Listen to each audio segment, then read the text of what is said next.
Greetings folks, and welcome to Big Dungeon Energy. Today I'm going to be talking to you about the new Dungeons & Dragons starter set, Heroes of the Borderlands. I have loved all the starter sets since they've come out, and I'm pretty excited for this one. I'm going to show you what's inside and then give you some thoughts and first impressions about what's in here. First off, I'll tell you, it's a huge box. It's very heavy and it's much bigger and has a lot more stuff inside of it than the old starter sets. So just taking a first look at it here, it comes with this Read Me First manual, or not manual, but a little quick start guide. And this is kind of just a way to show you what's in the box.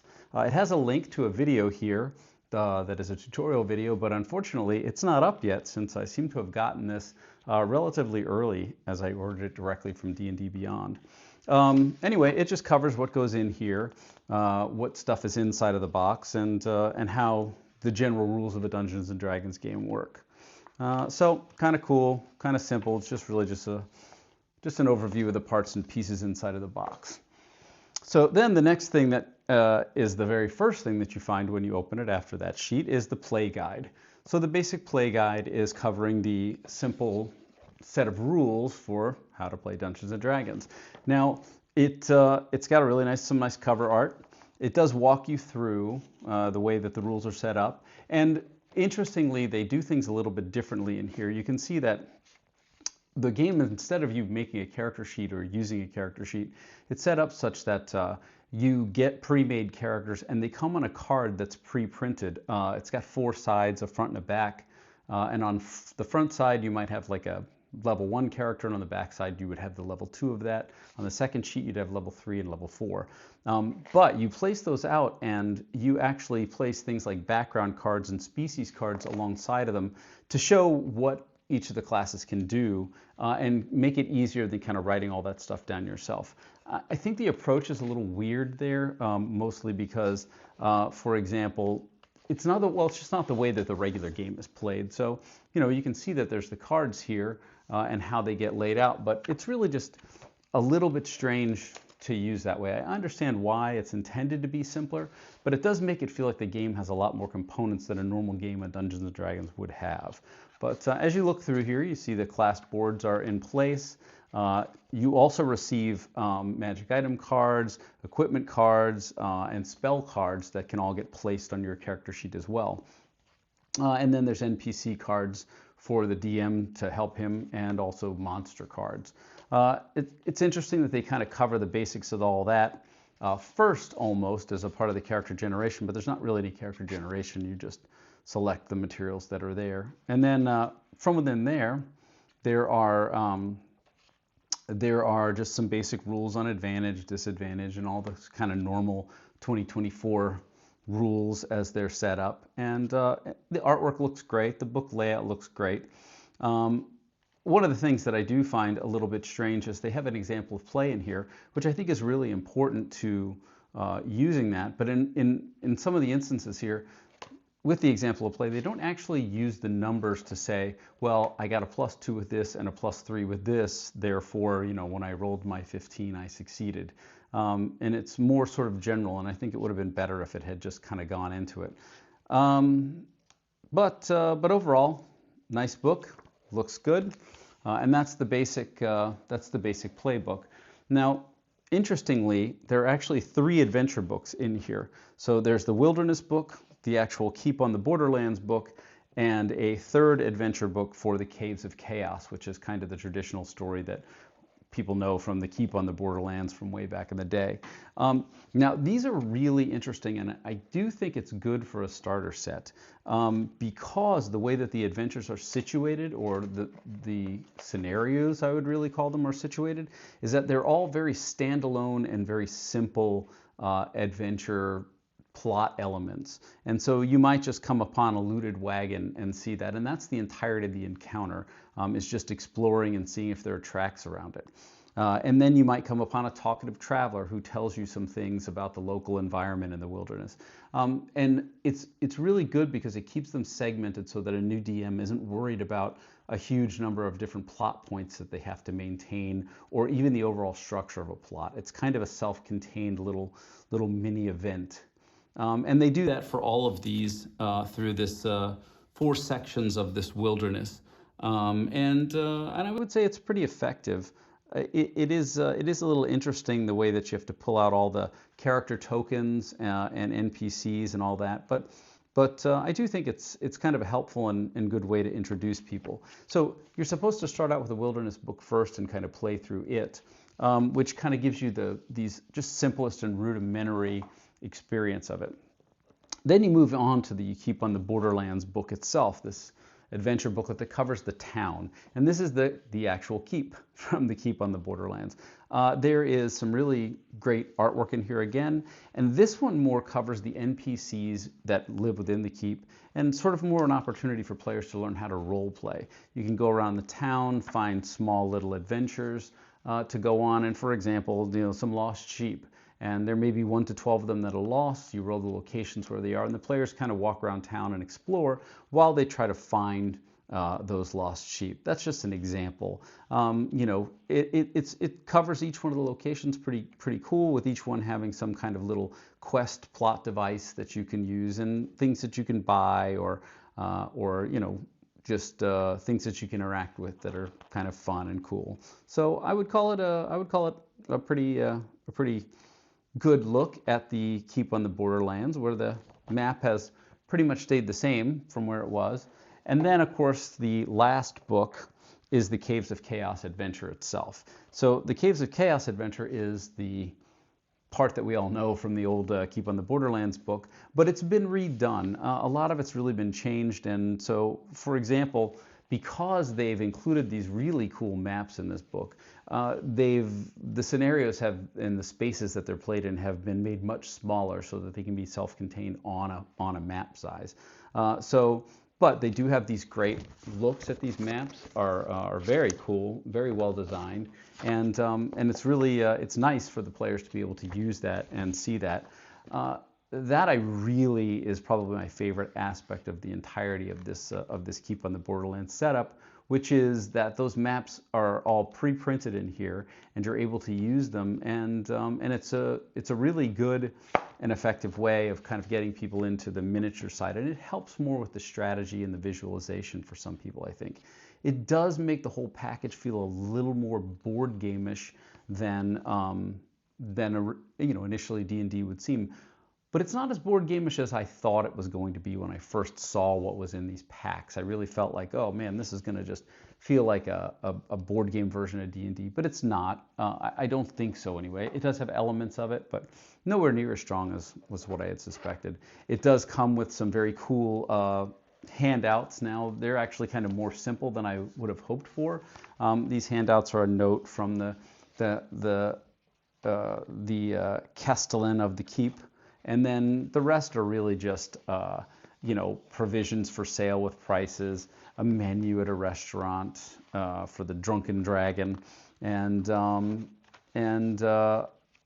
magic items, holy water flasks, and healing potions from the local church, and then the price of some armors. So not as immersive as I would have hoped for in terms of having some good story elements there, but better than nothing, right? There are still some immersive handouts. Now, this is really kind of the thing that I think is really the coolest portion of this. So in this little cardboard holder, they have given you all of these kinds of maps that are real-size play mats for the games themselves. And I'll tell you, these things are big. To have included so many of them in here, you can see that I can barely stick my face over it. They're pretty cool, and they are all two-sided, so that they cover the different elements of being inside of the cave, and they are really, I find them to be fascinatingly attractive. The style of these is really, really appealing, and it's very cool. So they included quite a few of these. Like I said, they're all two-sided. So, but this is where I was saying that they did adjust the size of the encounters inside of the caves to match the size of these maps, so that they could keep the maps a certain size, and that meant that they had to limit the space. But again, they are really, really very attractive pieces. And I think you'd probably have to make sure to fold these carefully backwards so that they'll lay flat on your table, or maybe get a piece of plexiglass or something that you could lay over them to get them to lay flat. But overall, a really great addition, and something that I think is going to help people get more into the aspect of D&D that's strategic and just kind of gives you that fun hero questy kind of feeling to a certain degree. But I'll just crack open each of these just to give you a quick look at them. Like I said, they are very nice. Another, and here's the other side for these. Really, really, really cool. I think the players will get a lot of use out of them. So there are the ones that go inside of the caves that you've seen, but there are also some other little map sets that come in here that are smaller, that have different effects. So again, the remainder of the cave maps here. Be careful when you unfold them so you don't tear them. They have a tendency to crease in on themselves, but definitely very cool, very nice looking. So, but there are other maps in there. So there is a map that is the keep itself, so that the players can take a look at this and decide all the locations that they want to go to. So you can see that they're all laid out here with the numbers and showing the full look at the keep, which is great for the players. And on the back side, there is a map of the wilderness. And this is from that first adventure book that is really to help you to kind of take a look at what are the areas that are around the trail, the woods, the tamarack, and that's where those kind of adventure plot hooks happen from that very first thing to introduce really basic plot elements. And then there is an overall map of the Borderlands itself. Or of the caves themselves, I mean. And this is just to give the players a sense of where all the entrances are within the caves, and how they should, be able to approach those in different spaces and come in. And another smaller map on the back for one of the smaller encounters. Then there's some kind of more generalized ones, including this sort of fens, which is like a small swamp map to give you some basic swamp play, and this tamarack stand, which is a map of a wooded area that your players can use. And these ones are a little more reusable because they're not so specific to the caves themselves. And along with this guy, which is a trail map. Again, just kind of having a little wooded thing, very similar to the old starter set where in Phandelver, where you find the horses that have been ambushed by goblins, and then just kind of a more generic woods map. So, as I said, really, really cool and attractive. And then we get into the character sheets themselves. So these are the two-sided character sheets. You can see here that there is a cleric sheet, for example, that has level 1 on the front, and then level 2 on the back as you turn them over. You can kind of get a look to see that you've got your character stats over here along with saving throws. You've got your basic moves and initiatives, and then you have places where you put your spell cards or your equipment cards, and that they give you statistics at the bottom that get added to what you can do with those. So, for example, showing your spell attack rolls that are at +5, or your spell DC saving throws at the bottom there. So now also, with the way that this is set up, this side is where you put your species card and your background card, and so you set them to the side, and that is just to help you, to remind you of what you get to do with that. There are also here spellcasting power tokens that you can place out there, and they in essence are what you pull every time that you cast a spell, and then you can have your, for example, your channel divinities here, and different items like that. So that's kind of a nifty thing. The little power tokens are on a per level basis. So for example, when you go to the cleric spell casting here, you'll see that there's places for first level and second level spells. And so it comes with a cleric, it comes with a fighter, and comes with a rogue, and of course it comes with a wizard, which are all the basic classes. And then here, and this is where I thought it was a little bit strange, but lots of components here. Gold coins, I guess it makes it easier to count than just writing them down on a piece of paper, but those gold coins are within this. You can see that there are monster tokens. One of the things that's really nice about the monster tokens is that they've put letters on the back. So for monster A, B, C, when they're of the same kind, so you can keep track of them and keep track of hit points. But on the front, they don't have those labels, so that if there's just one of the creatures, then you don't have to worry about that. It does come with stands for your player characters to help to stand up those players and put the tokens in. And it also comes with some, and here are your player tokens. Those are for player characters. It does come with a few spell effects as well, or traps, some terrain tokens for treasure chests or spike pit traps. And these are your power tokens and your health tokens, so that you can keep track of what's going on in the game there as well. And then finally, getting into the last parts, the last components, you have all of your cards. So here you can see the Acolyte card, for example, the background, and then on the other side is the description of what you get to do. So this is where you automatically get, it'll tell you Detect Evil and Good, Guidance and Spare, the dying spell cards that you can take. And you get to use those by removing the token, the power token below, because that's a free cast from your player. So they have those, the background cards, and then of course you have the species cards. So if you're playing a dwarf, for example, what abilities come along with your dwarf, like dark vision or dwarf resilience or toughness, things like that.